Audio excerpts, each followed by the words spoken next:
రాష్ట్ర చరిత్రలో చూసినట్టయితే జగనన్న గారిని ప్రజలందరూ కూడా ఆశీర్వదించారు. మేము గడప గడపకి తిరిగినప్పుడు వెళ్ళినప్పుడు కూడా ఈ రకమైన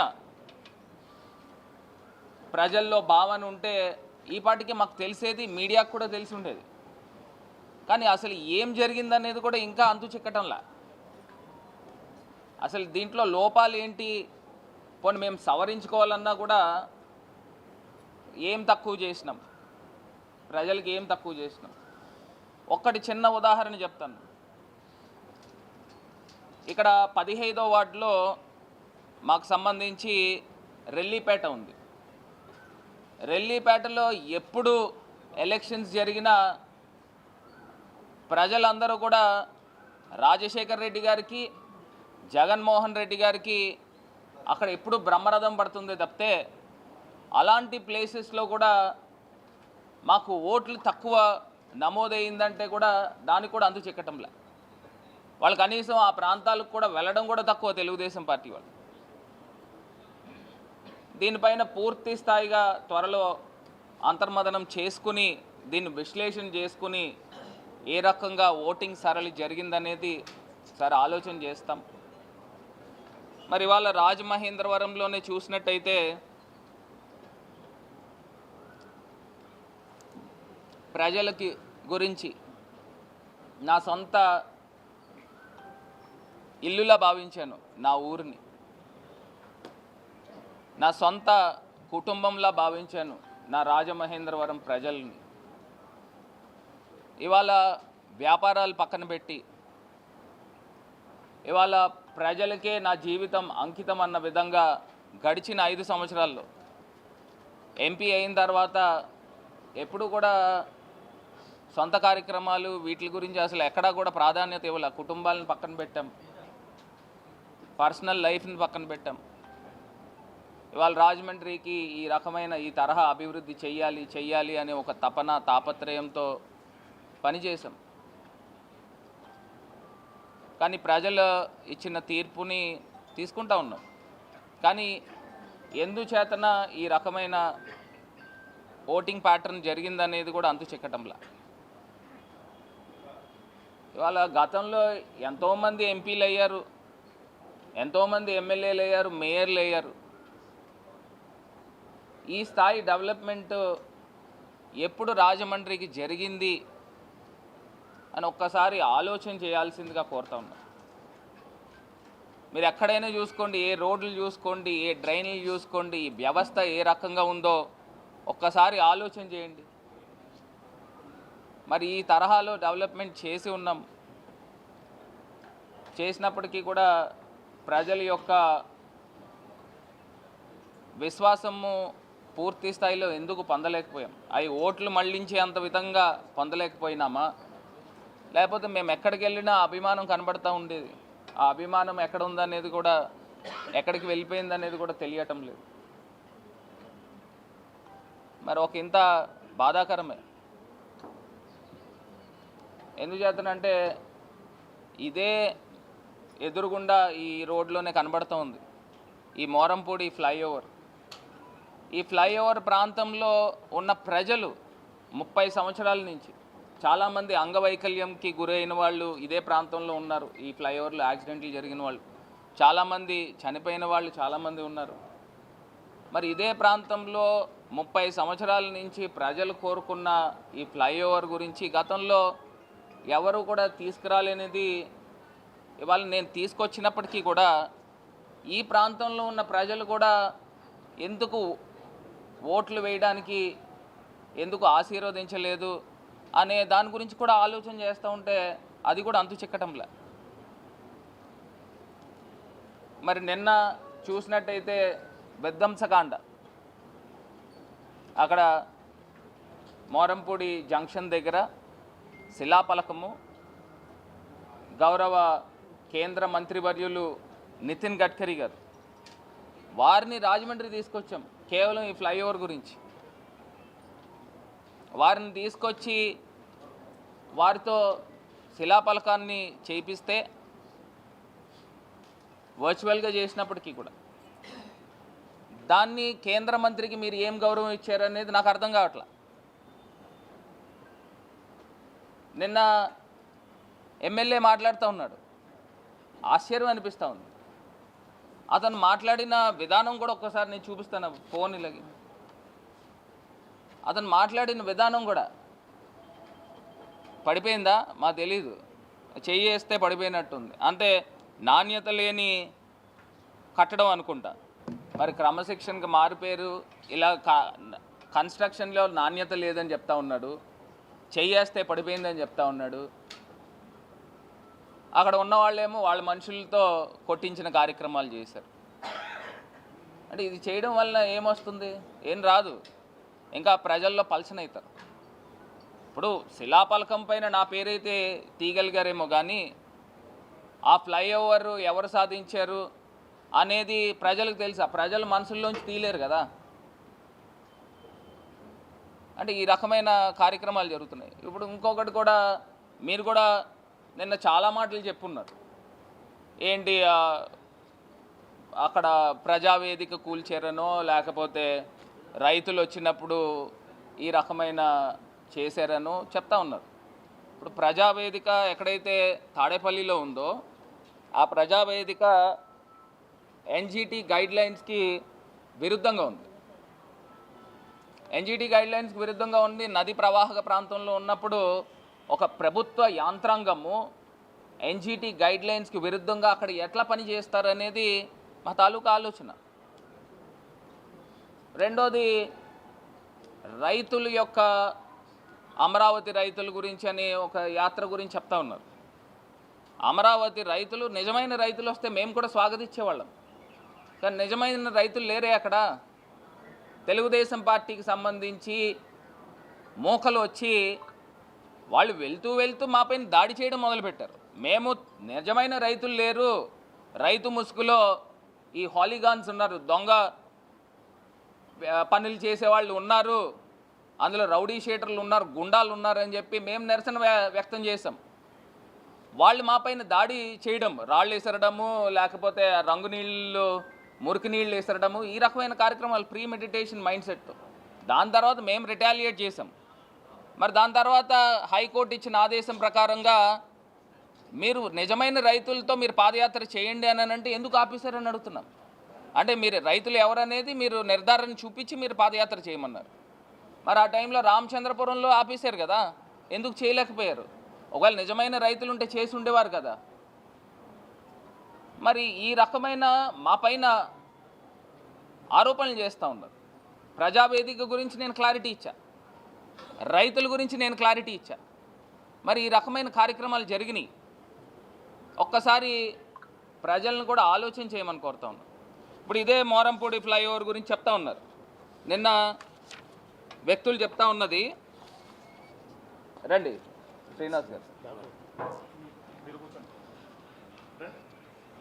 చెప్తా ఉన్నారు, మోరంపూడి ఫ్లైఓవరు మురళీమోహన్ గారి టైంలో శాంక్షన్ అయ్యింది అని చెప్తా ఉన్న సందర్భాల్లో ఎప్పుడైనా గవర్నమెంట్ ఆఫ్ ఇండియా కానీ ఎవరైనా కానీ శాంక్షన్ అనేది ఒకేసారి ఇస్తారు, 2 సార్లు ఇవ్వరు. శాంక్షన్ కాపీ 2 సార్లు ఇచ్చారు అని అంటే దానికి కారణం ఏంటంటే ఫస్ట్ టైం ఇచ్చింది క్యాన్సిల్ అయింది కాబట్టి రెండోసారి ఇచ్చింది, వివిధ కారణాల వలన హోల్డ్ అయింది కాబట్టి రెండోసారి ఇచ్చింది. 29/3/2022లో ఇవాళ ఇక్కడ ఇచ్చిన కాపీ ఏంటంటే మోరంపూడి ఫ్లైఓవర్తో పాటు ఉండరాజువరము, జొన్నాడ, కైకవరము, అదేవిధంగా ఇంకొక ఫ్లైఓవర్, ఇన్ని ఫ్లైఓవర్లు కలిపి తేతలి, ఈ ఫ్లైఓవర్లు కలిపి ఇది ఇచ్చిన కాపీ. ఇది రెండోసారి ఎందుకు ఇస్తారు గవర్నమెంట్ ఆఫ్ ఇండియా? మీరు క్రెడిట్ తీసుకోవాలంటే తీసుకోండి, నాకేం అభ్యంతరం లేదు. మురళీమోహన్ గారు చేశారు, లేకపోతే చంద్రబాబు నాయుడు గారు చేశారు, మీరు తీసుకోండి, నాకేం అభ్యంతరం లేదు. కాకపోతే వాస్తవాలు అనేది పక్కకు పెట్టి మనం ఏదో చేద్దామని అనుకుంటే కాగితాలు ఉంటాయి, శాంక్షన్ కాపీస్ ఉంటాయి. రెండోసారి శాంక్షన్ కాపీ ఎందుకు ఇస్తారు? అదేవిధంగా ఇంకా చాలా బృహత్తరమైన కార్యక్రమము, మరి ఈయన ఏంటో నాకు తెలియదు కానీ ఈయన రోలు ఎంపీ గారి పైన ఉంటుంది. ఎంపీ గారు దగ్గుబాటి పురంధరేశ్వరి గారి పైన ఉంటుంది. నేను గతంలో కూడా చెప్పిన విధంగా రాజమండ్రికి ఔటర్ రింగ్ రోడ్ గురించి కానీ, రాజమండ్రికి ఏదైతే 5 ఫ్లైఓవర్లకు సంబంధించి ఆ కాపీస్ కూడా 345 కోట్ల రూపాయలతో ఆల్రెడీ బోర్డు దగ్గర ఉంది. ఈ కాపీ వేమగిరి, లాలా చెరువు, ఇక్కడ పిడింగోయి దగ్గర జంక్షన్, బొమ్మూరు జంక్షన్కి సంబంధించి 4 ఫ్లైఓవర్లకు సంబంధించి 345 కోట్ల రూపాయలు. ఇది కూడా కాపీ ఎప్పుడుదంటే మే 17, 2023 బోర్డు దగ్గర ఉంది. మరి ఎంపీ గారి పైన కూడా, పురంధరేశ్వరి గారి పైన కూడా బాధ్యత ఉంది. సో ఖచ్చితంగా రాజమండ్రికి రావాల్సినవి ఉన్నాయి.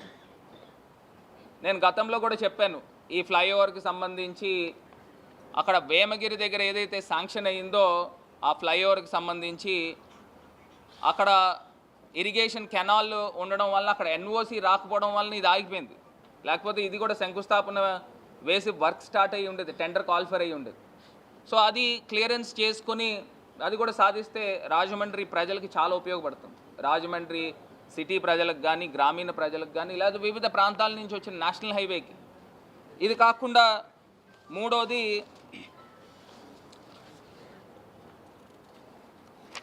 ఔటర్ రింగ్ రోడ్కి సంబంధించి, ఔటర్ రింగ్ రోడ్కి సంబంధించి కూడా కాపీ ఉంది. మరి వీరిపైన చాలా బాధ్యత ఉంది. నేను సాధించిన దాంట్లో ఔటర్ రింగ్ రోడ్కి సంబంధించి అటు దివాన్ చెరువు దగ్గర నుంచి వేమగిరి దాకా ఈ ఫ్లైఓవర్స్ కాకోకుండా, మరి అప్పుడు ఎస్ఆర్ఓ వాల్యూకిను మనకి మార్కెట్ వాల్యూకి మ్యాచ్ కాకపోవడం వలన అది సాధించలేకపోయాం, వర్క్ ప్రారంభించలేకపోయాం. కాకపోతే అది కూడా శాంక్షన్ అయి ఉంది. ఇది నేను బడ్జెట్ అలొకేట్ కాలేదు కానీ శాంక్షన్ అయి ఉంది. సో దానిపైన కూడా మరి ఎంపీ గారి పైన బాధ్యత ఉంది. 4 ఫ్లైఓవర్లు, అదేవిధంగా ఒక ఔటర్ రింగ్ రోడ్కి సంబంధించి, ఒక బైపాస్ రోడ్డుకి సంబంధించి ఇవన్నీ కూడా రాజమండ్రికి సాధించాలి. ఎందుకంటే 2.5 సంవత్సరాలు కరోనాతో పోయినప్పటికీ కూడా మరి నేను ఒంటరిగా రాజమండ్రి గురించి ఎట్లా కొట్లాడాననేది కూడా సార్ ప్రజల్ని గమనించాలి. ఎందుకంటే మరి గమనించే ఉంటారు కానీ ఓట్లు సాధించే దాంట్లో మరి చేయలేకపోయిననే మరి బాధ నాకు అనిపిస్తూ ఉంది. ఇది కాకుండా నేను ఇంకా ఎన్ని చెప్పినా కూడా ఉపయోగం లేదు. మరి అంత కార్యక్రమాలు రాజమండ్రికి చేసాం. ఒకవేళ నిజంగా రాజమండ్రికి నేను ఏదైనా చేయలేదు అనుకోండి, నేను కూడా పెద్దగా బాధపడను. రాజమండ్రి నగరాన్ని నేను మొన్న సోషల్ మీడియాలో చెప్పినట్టుగా నగరాన్ని నేను ఒక దేవాలయంలో భావించా.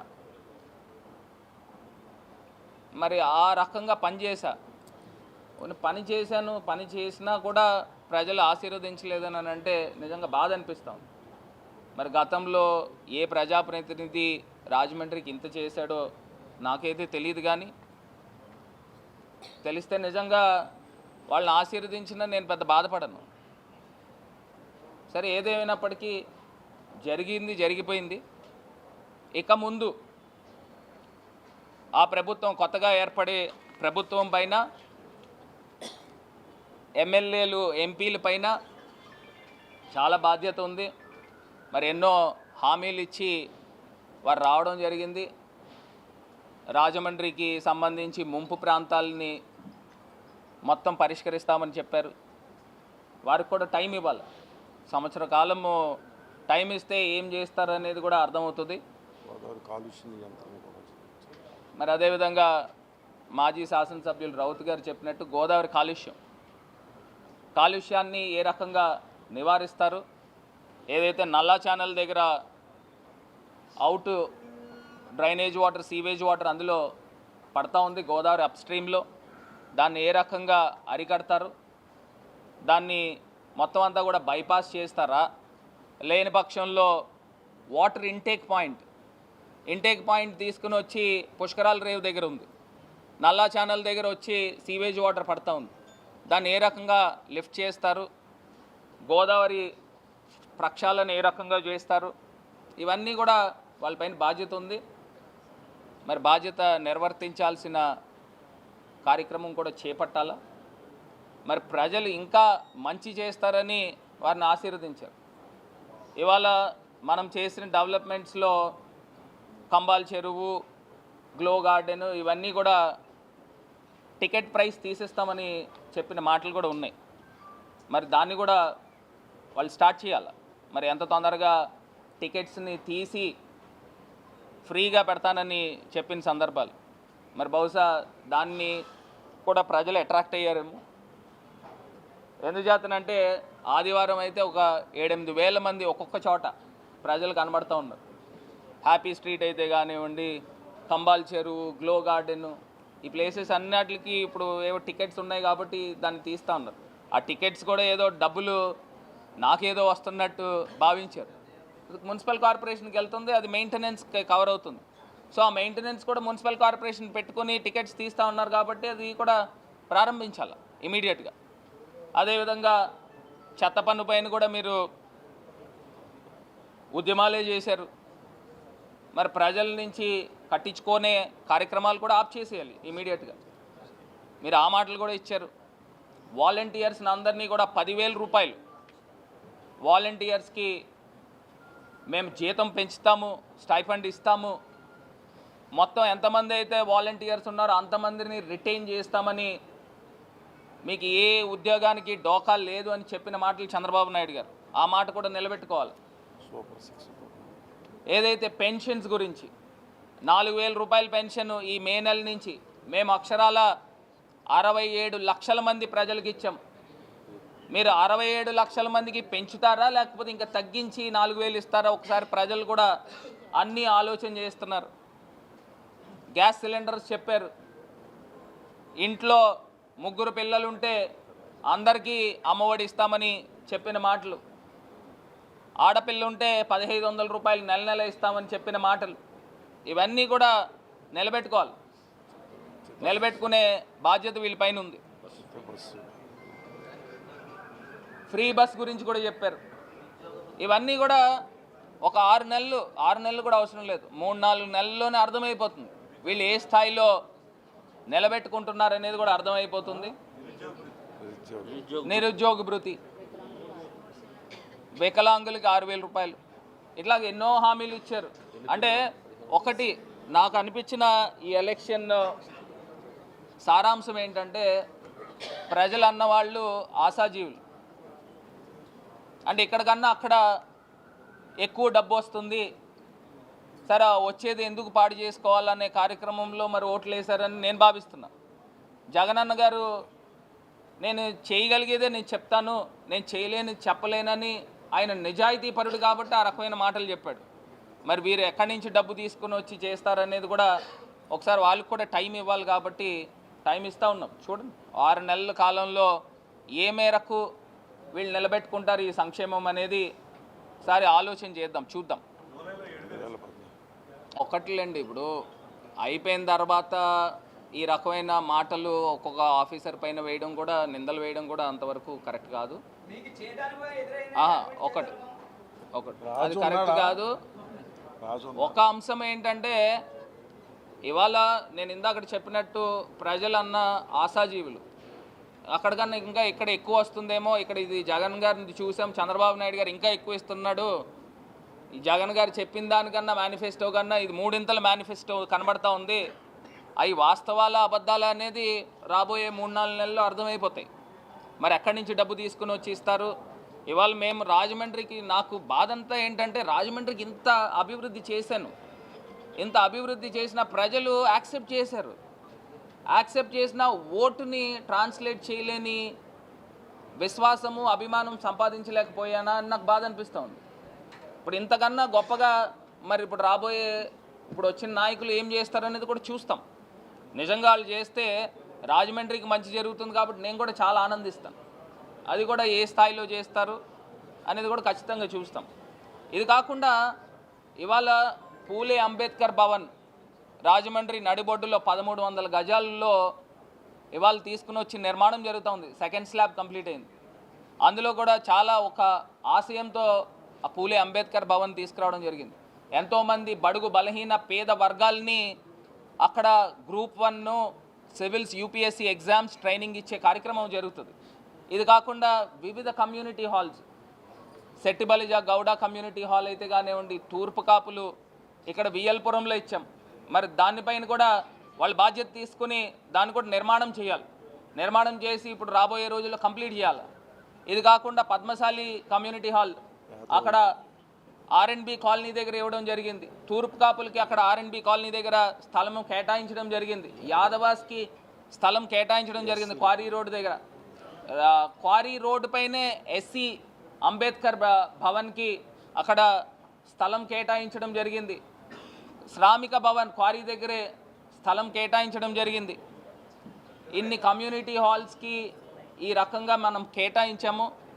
సో ఖచ్చితంగా వాళ్ళపైన బాధ్యత ఉంది, అవన్నీ కూడా కంప్లీట్ చేయాల్సిన బాధ్యత. Please subscribe Telugu politics.